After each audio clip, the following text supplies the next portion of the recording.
Hi all, എല്ലാവർക്കും concept wise learning ഹബിലേക്ക് സ്വാഗതം. ഇന്നത്തെ ക്ലാസ്സിൽ നമ്മൾ ബിസിനസ് സ്റ്റഡീസിലെ വളരെ ഇമ്പോർട്ടൻ്റ് ആയിട്ടുള്ള ടോപ്പിക്കായ ബിസിനസ്, അതിൻ്റെ മീനിങ്, ഫീച്ചേഴ്സ് ആൻഡ് ഒബ്ജക്റ്റീവ്സ് ഇവയാണ് നോക്കാൻ പോകുന്നത്. So let's begin. ആദ്യമായി നമുക്ക് ബിസിനസ് എന്താണെന്ന് നോക്കാം. ബിസിനസ് എന്നാൽ ഗുഡ്സ് അല്ലെങ്കിൽ സർവീസ് പ്രൊഡ്യൂസ് ചെയ്യുകയോ പർച്ചേസ് ചെയ്യുകയോ സെൽ ചെയ്യുകയോ ചെയ്ത് പ്രോഫിറ്റ് ഏൺ ചെയ്യാൻ വേണ്ടി റെഗുലറായി നടക്കുന്ന ഒരു എക്കണോമിക് ആക്ടിവിറ്റി ആണ്. സിമ്പിളായി നമുക്ക് പറഞ്ഞാൽ business equal to regular activity plus exchange plus motive, profit motive. അതായത് ബിസിനസ്സിൽ എന്തുണ്ടാവണം? ഒരു റെഗുലർ ആയിട്ടുള്ള ഒരു ആക്ടിവിറ്റി ഉണ്ടായിരിക്കണം, അവിടെ ഒരു exchange of goods or service ഉണ്ടായിരിക്കണം, അവിടെ ഒരു പ്രോഫിറ്റ് മോട്ടീവ് ഉണ്ടായിരിക്കണം. ബിസിനസ്സിൽ ഗുഡ്സിലും സർവീസിലും ഉണ്ടാകാൻ സാധിക്കും. ബിസിനസ് നമുക്ക് രണ്ട് രീതിയിൽ ചെയ്യാം. അത് ഗുഡ്സ് ആവാം, അത് നമുക്ക് സർവീസിലും ചെയ്യാം. അതായത് ഗുഡ്സ് എന്ന് പറഞ്ഞാൽ ടാഞ്ചിബിൾ ഐറ്റംസ് ആണ്, അതായത് നമുക്ക് കാണാനും തൊടാനും പറ്റുന്ന സാധനങ്ങൾ, അതായത് clothes, furniture, food items. Service എന്നാൽ നമുക്ക് ടച്ച് ചെയ്യാൻ പറ്റാത്ത ആക്ടിവിറ്റീസ് ആണ്. ഉദാഹരണത്തിൽ ബാങ്കിങ്, ഇൻഷുറൻസ്, എഡ്യൂക്കേഷൻ, ട്രാൻസ്പോർട്ടേഷൻ, ഇത് ഇങ്ങനെ തുടങ്ങിയവ. അതുകൊണ്ട് തന്നെ ഒരു ഷോപ്പ് നടത്തുന്നതും ബിസിനസ് ആണ്, ഒരു ബാങ്കിങ് സർവീസ് പ്രൊവൈഡ് ചെയ്യുന്നതും അതും ഒരു ബിസിനസ് ആണ്. Next topic, when does an activity become A business? എല്ലാ ആക്ടിവിറ്റിയും ബിസിനസ് അല്ല.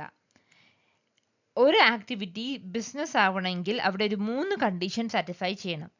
ഒന്നാമത്തേത് റെഗുലാരിറ്റി, രണ്ടാമത്തത് എക്സ്ചേഞ്ച് ഓഫ് വാല്യൂ ആൻഡ് മൂന്നാമത്തത് പ്രോഫിറ്റ് മോട്ടീവ്. റെഗുലാരിറ്റി എന്ന് പറയുമ്പം അതൊരു കണ്ടിന്യൂസ് ആക്ടിവിറ്റി ആയിരിക്കണം. അതായത് ഒരു ബിസിനസ്, ഒരു സ്റ്റേഷനറി കടയിൽ അവർ സാധനങ്ങൾ, പെൻസിൽ, അങ്ങനത്തെ സ്റ്റേഷനറി ഐറ്റംസ് വിൽക്കുന്നത്, അതെന്താണ്? ഒരു റെഗുലർ ആയിട്ട് അവർ ഡെയിലി ചെയ്യുന്ന ഒരു ആക്ടിവിറ്റിയാണ്.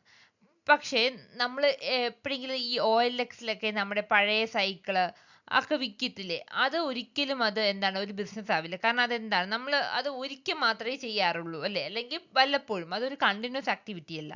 അതുകൊണ്ട് അത് ഒരിക്കലും ഒരു ബിസിനസ് എന്ന് നമുക്ക് പറയാൻ പറ്റില്ല. അതാണ് ഈ റെഗുലാരിറ്റി കൊണ്ട് സൂചിപ്പിക്കുന്നത്. Next is exchange of value. Exchange of വാല്യൂവിൽ പറയുന്നത് നമ്മൾ ഗുഡ്സ് ഓർ സർവീസ് എന്താണ് ഒരു പ്രോഫിറ്റ് അല്ലെങ്കിൽ ഒരു വാല്യൂ, ഒരു മണി വാല്യൂവിന് വേണ്ടിയായിരിക്കും നമ്മൾ അത് എന്ത് ചെയ്യുന്നത്, അത് ട്രാൻസ്ഫർ ചെയ്യുന്നത് അല്ലെങ്കിൽ ആ സർവീസ് നമ്മൾ ചെയ്തു കൊടുക്കുന്നത്. അവിടെ എന്തായിരിക്കണം? ഒരു എക്സ്ചേഞ്ച് ഓഫ് വാല്യൂ ഉണ്ടായിരിക്കണം ഒരു ബിസിനസ്സിൽ.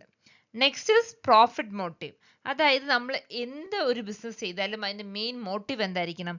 പ്രോഫിറ്റ് ആയിരിക്കണം. അല്ലാതെ നമ്മളൊരു ഹോബിക്ക് വേണ്ടി ജസ്റ്റ് ഒരു കേക്ക് ഉണ്ടാക്കുക, നമ്മൾ ഫാമിലി ആയിട്ട് ഇരുന്ന് കഴിക്കുക, അല്ലെങ്കിൽ നമ്മുടെ ഫ്രണ്ട്സിന് കൊടുക്കുക, അതൊരിക്കലും എന്താവില്ല, ഒരു ഒരു ബിസിനസ് ആവില്ല. നമ്മൾ എന്ത് ചെയ്യണം?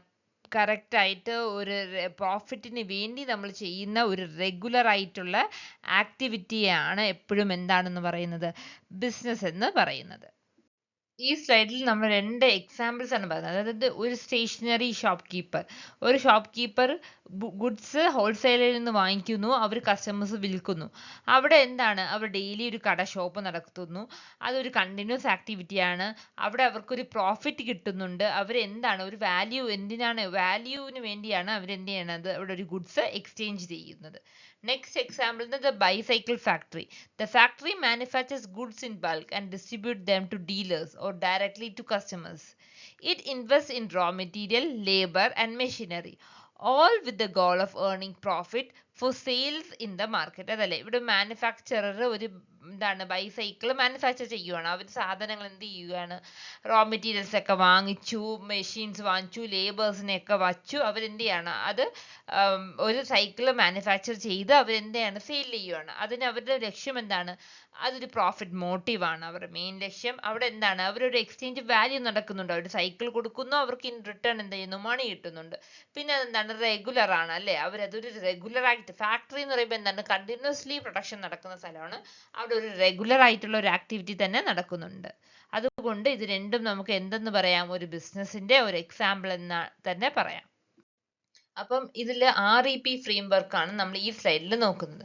അതായത് നമ്മളൊരു ബിസിനസ് ആക്ടിവിറ്റി ആണെന്ന് നമുക്ക് തിരിച്ചറിയാൻ എന്ത് ചെയ്യണം? 3 ആക്ടിവിറ്റി അതിൽ വേണമെന്ന് നമ്മൾ കഴിഞ്ഞ സ്ലൈഡിൽ പഠിച്ചു. അതെന്താണ്? Regularity, exchange of value and profit motive. ഇത് എളുപ്പം നമ്മൾ തിരിച്ചറിയാൻ വേണ്ടിയാണ് REP എന്നുള്ളൊരു വേർഡ് നമ്മൾ കൊടുത്തിരിക്കുന്നത്. ഇത് എന്താണ്? ഇത് പഠിച്ചു കഴിഞ്ഞാൽ നമുക്ക് ഡെഫിനിഷൻ എന്ത് ചെയ്യാൻ പറ്റും? കറക്റ്റ് ആയിട്ട് നമുക്ക് അത് ക്രാക്ക് ചെയ്യാൻ പറ്റും. അതുകൊണ്ടാണ് ഈ ഒരു മെമ്മറി ട്രിക്ക് നമ്മൾ ഇതിൽ കൊടുത്തിരിക്കുന്നത്. അതായത് R for regularity, E for exchange and P for profit. അപ്പോൾ ഒരു ബിസിനസ്സിൽ എപ്പോഴും എന്തായിരിക്കണം? ഒരു റെഗുലർ ആയിട്ട് ഒരു ആക്ടിവിറ്റി ഉണ്ടായിരിക്കണം. അവിടെ ഒരു എക്സ്ചേഞ്ച് ഓഫ് ഗുഡ്സ് അല്ലെങ്കിൽ സർവീസ് നടക്കണം. അതെന്തായിരിക്കണം? ഒരു പ്രോഫിറ്റ് മോട്ടീവ് എന്ന ലക്ഷ്യത്തോട് വേണം നടക്കാൻ. അത് അങ്ങനെയാണെങ്കിൽ മാത്രമേ അതിനെ ബിസിനസ് ആക്ടിവിറ്റി എന്ന് പറയാൻ പറ്റത്തുള്ളൂ. ഇനി ബിസിനസിന്റെ ഇമ്പോർട്ടൻറ്റ് ക്യാരക്ടറിസ്റ്റിക് നോക്കാം. ഫസ്റ്റ് വൺ എക്കണോമിക് ആക്ടിവിറ്റി ആണ്. ബിസിനസ് എന്തിനാണ് നമ്മൾ ചെയ്യുന്നത്? പണം സമ്പാദിക്കാൻ വേണ്ടി ചെയ്യുന്ന ഒരു ആക്ടിവിറ്റിയാണ് ബിസിനസ്. അതിനാണ് എക്കണോമിക് ആക്ടിവിറ്റി എന്ന് പറയുന്നത്. Second is production or procurement. നമ്മൾ ഗുഡ്സ് പ്രൊഡ്യൂസ് ചെയ്യുകയോ വാങ്ങിച്ച് നമ്മൾ വീണ്ടും റീഫിൽ ചെയ്യുകയോ വേണം ചെയ്യാൻ. അടുത്ത next third point is sale or exchange. ഒരു ബിസിനസ്സിൽ അവിടെ എന്ത് ചെയ്യണം? ഒരു sale or exchange of goods or services നടന്നിരിക്കണം. Next is regular dealing. Business എന്തായിരിക്കണം? കണ്ടിന്യൂസ് ആക്ടിവിറ്റി ആയിരിക്കണം. Next point is profit earning objective. അപ്പൊ ബിസിനസിന്റെ മെയിൻ എയിം എന്തായിരിക്കണം? ഒബ്ജക്റ്റീവ് എന്തായിരിക്കണം? പ്രോഫിറ്റ് ആയിരിക്കണം. അൺസർട്ടനിറ്റി ഓഫ് റിസ്ക് അല്ലെ? ഒരു ബിസിനസ്സിൽ എപ്പോഴും റിസ്ക് ഉണ്ടായിരിക്കും.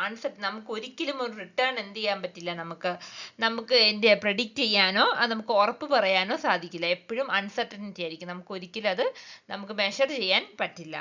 നെക്സ്റ്റ് റിസ്ക് എലമെന്റ് അല്ലെ? ഒരു ബിസിനസ്സിൽ എപ്പോഴും ഒരു റിസ്ക് ഉണ്ടായിരിക്കും. നമുക്ക് ഒരിക്കലും അത് മാറ്റി നിർത്താൻ പറ്റില്ല. അടുത്തത് ഇൻവെസ്റ്റ്മെന്റ് റിക്വയർഡ്. അതായത് ബിസിനസ്സിൽ എന്താണ്? നമ്മൾ സ്റ്റാർട്ട് ചെയ്യുന്ന ബിസിനസ്സിൽ എന്തെല്ലാം ഇൻവെസ്റ്റ് ചെയ്തേ മതിയാവുള്ളൂ അല്ലെ? ഇൻവെസ്റ്റ് ചെയ്താലേ നമുക്കൊരു ബിസിനസ് സ്റ്റാർട്ട് ചെയ്യാൻ പറ്റൂ. അടുത്ത ലാസ്റ്റ് പോയിന്റ് എന്താണ്? Satisfies human wants. നമ്മൾ ബിസിനസ് എന്തിനാണ്? ഒരു ഗുഡ്സ് പ്രൊഡ്യൂസ് ചെയ്യുകയോ ഒരു സർവീസ് ചെയ്യുകയോ എന്തിനാണ്? ഹ്യൂമൻ നീഡ്സ് സാറ്റിസ്ഫാക്ഷൻ ചെയ്യാനാണ് നമ്മൾ എന്ത് ചെയ്യുന്നത്? ഒരു ബിസിനസ് ചെയ്യുന്നത്. ഒരു ഗുഡ്സ് നമ്മൾ പ്രൊഡ്യൂസ് ചെയ്യുന്നത്, ഉദാഹരണത്തിന് ഒരു സോപ്പ് പ്രൊഡ്യൂസ് ചെയ്യുന്നത് എന്തിനുണ്ടാണ്? അവർക്കത് ആവശ്യമുണ്ട്, അവർക്ക് സോപ്പ് വേണം. അതുകൊണ്ടാണ് നമ്മൾ എന്ത് ചെയ്യുന്നത്? അവർക്ക് ആവശ്യമുള്ള സാധനങ്ങളാണ് നമ്മൾ പ്രൊഡ്യൂസ് ചെയ്യുന്നത്. അപ്പൊ അതാണ് ഹ്യൂമൻസിന്റെ നീഡ്സ് അല്ലെങ്കിൽ വാണ്ട് സാറ്റിസ്ഫൈ ചെയ്യുന്ന രീതിയിലുള്ള ഗുഡ്സ് ആണ് എപ്പോഴും നമ്മൾ എന്ത് ചെയ്യുന്നത്? ബിസിനസ് ചെയ്യുന്നത്. Next topic objectives of business. അപ്പൊ നമ്മൾ പലരും ബിസിനസിന്റെ ഒബ്ജക്റ്റീവ് പ്രോഫിറ്റ് മാത്രമാണെന്ന് നമ്മൾ എപ്പോഴും വിചാരിക്കും അല്ലെ? പക്ഷേ മോഡേൺ ബിസിനസ്സിൽ പ്രോഫിറ്റ് മാത്രമല്ല ഒബ്ജക്റ്റീവ്. ബിസിനസ്സിന് 4 മേജർ ഒബ്ജക്റ്റീവ്സ് ആണ് ഉള്ളത്. ഒന്ന് എക്കണോമിക് ഒബ്ജക്റ്റീവ്, രണ്ടാമത്തത് സോഷ്യൽ ഒബ്ജക്റ്റീവ്, മൂന്നാമത്തത് ഹ്യൂമൻ ഒബ്ജക്റ്റീവ്, നാലാമത്തത് നാഷണൽ ഒബ്ജക്റ്റീവ്. ഇവയെല്ലാം ഈക്വലി ഇമ്പോർട്ടൻ്റ് ആണ്. അപ്പോൾ നമ്മൾ ഇവിടെ ഇതിന്റെ എക്സ്പ്ലനേഷൻ ഇനിയുള്ള സ്ലൈഡിൽ നമ്മൾ ഡീറ്റെയിൽ ആയിട്ട് നോക്കും. എക്കണോമിക് ഒബ്ജക്റ്റീവ്സ് ബിസിനസിന്റെ ഫിനാൻഷ്യൽ സക്സസിനെയാണ് കുറിച്ചാണ് പറയുന്നത്. അതായത് അതിൽ ഏർണിംഗ് പ്രോഫിറ്റ് ഉണ്ടായിരിക്കണം അവിടെ. അതായത് ബിസിനസിന്റെ പ്രൈമറി ഒബ്ജക്റ്റീവ് എന്താണ്? ഒരു പ്രോഫിറ്റ് ഏൺ ചെയ്യുക എന്നാണ്. പിന്നെ അവരെന്ത് ചെയ്യണം? Create customers. അവർ ക്വാളിറ്റി പ്രോഡക്റ്റ് റീസണബിൾ പ്രൈസിൽ നൽകി കസ്റ്റമേഴ്സിന് എന്ത് ചെയ്യണം? ക്രിയേറ്റ് ചെയ്യണം. പിന്നെ ഇന്നോവേഷൻ, പുതിയ പ്രോഡക്ട്സ് നമ്മൾ ടെക്നോളജിയും ഒക്കെ ഇൻട്രൊഡ്യൂസ് ചെയ്യുമ്പോൾ എന്ത് ചെയ്യും? പുതിയ കസ്റ്റമേഴ്സ് അതിൽ ആകർഷിതരായിട്ട് അവരെയും നമുക്ക് എന്ത് ചെയ്യാൻ പറ്റും? പുതിയ കസ്റ്റമേഴ്സിനെ നമുക്ക് നമ്മുടെ ബിസിനസ്സിലേക്ക് കൊണ്ടുവരാൻ പറ്റും. അങ്ങനെ നമുക്ക് എന്ത് ചെയ്യാൻ പറ്റും? ഒരു ബിസിനസ് നമുക്ക് നിലനിർത്തി കൊണ്ടുപോകാൻ സാധിക്കും. Next social and human objectives ആണ്. അപ്പൊ സോഷ്യൽ ഒബ്ജക്റ്റീവ്സിൽ പറയുന്നത് നമ്മൾ ക്വാളിറ്റി പ്രോഡക്ട്സ് ഫെയർ പ്രൈസിൽ നമ്മൾ എന്ത് കൊടുക്കണം? നമ്മുടെ കസ്റ്റമേഴ്സിന് നൽകണം. പിന്നെ ബ്ലാക്ക് മാർക്കറ്റിംഗ്, ഹോർഡിംഗ്, അഡൾട്രേഷൻ ഇങ്ങനെ പോലുള്ള ആന്റി സോഷ്യൽ പ്രാക്ടീസസ് നമ്മൾ എന്ത് ചെയ്യണം? അവോയ്ഡ് ചെയ്യണം, അല്ലെങ്കിൽ ചെയ്യാൻ പാടില്ല. പിന്നെ എംപ്ലോയ്മെന്റ് ഓപ്പർച്യൂണിറ്റി നമ്മൾ ക്രിയേറ്റ് ചെയ്യണം. കമ്മ്യൂണിറ്റി ഡെവലപ്മെന്റ് നമ്മൾ സപ്പോർട്ട് ചെയ്യണം. നമ്മൾ സൊസൈറ്റിയോടുള്ള നമ്മുടെ പ്രതിബദ്ധതയാണ് ഇതിൽ പറയുന്നത് social objectives. Next human objectives. അതിൽ പറഞ്ഞ എംപ്ലോയീസിനെ നമ്മൾ കെയർ ചെയ്യണം, അവർക്ക് ഫെയർ വേജസ് നൽകണം, അവരുടെ വർക്കിംഗ് എൻവയോൺമെന്റ് സേഫ് ആയിരിക്കണം, അവർക്ക് ട്രെയിനിങ് ആൻഡ് ഡെവലപ്മെന്റ് നൽകണം. അങ്ങനെ ഹ്യൂമൻ ഒബ്ജക്റ്റീവ്സിൽ നമ്മൾ എന്താണ്? എംപ്ലോയീസിന്റെ ഒരു ഡെവലപ്മെന്റ് ആണ് അവിടെ പറയുന്നത്. Next national objectives. ബിസിനസ് സൊസൈറ്റിനെ മാത്രമല്ല നേഷനെയും സപ്പോർട്ട് ചെയ്യണം. നാഷണൽ വെൽത്ത് ഇൻക്രീസ് ചെയ്യുക, ഇമ്പോർട്ട് കുറച്ച് സെൽഫ് റിലയൻസ് പ്രൊമോട്ട് ചെയ്യുക, വീക്കർ സെക്ഷനെ സപ്പോർട്ട് ചെയ്യുക, റൂറൽ ഡെവലപ്മെന്റിനെയും സ്മോൾ സ്കെയിൽ ഇൻഡസ്ട്രിയെയും നമ്മൾ സപ്പോർട്ട് ചെയ്യണം. അതുകൂടാതെ ബിസിനസ് പ്രോഫിറ്റ് ഏൺ ചെയ്യുന്നതിനോടുകൂടി നമ്മൾ രാജ്യത്തിൻ്റെ വളർച്ചയിൽ നമ്മൾ എന്ത് ചെയ്യും, അങ്ങനെ കോൺട്രിബ്യൂട്ട് നൽകുക. ഇതൊക്കെയാണ് എന്ത് ചെയ്യുക, നാഷണൽ ഒബ്ജക്റ്റീവ്സിൽ നമ്മളൊരു ബിസിനസ് എന്ന രീതിയിൽ നമ്മൾ പ്രവർത്തിക്കുമ്പോൾ ചെയ്യേണ്ട കാര്യങ്ങൾ. അപ്പോൾ ഇന്നത്തെ ക്ലാസ് ഇവിടെ അവസാനിക്കുകയാണ്.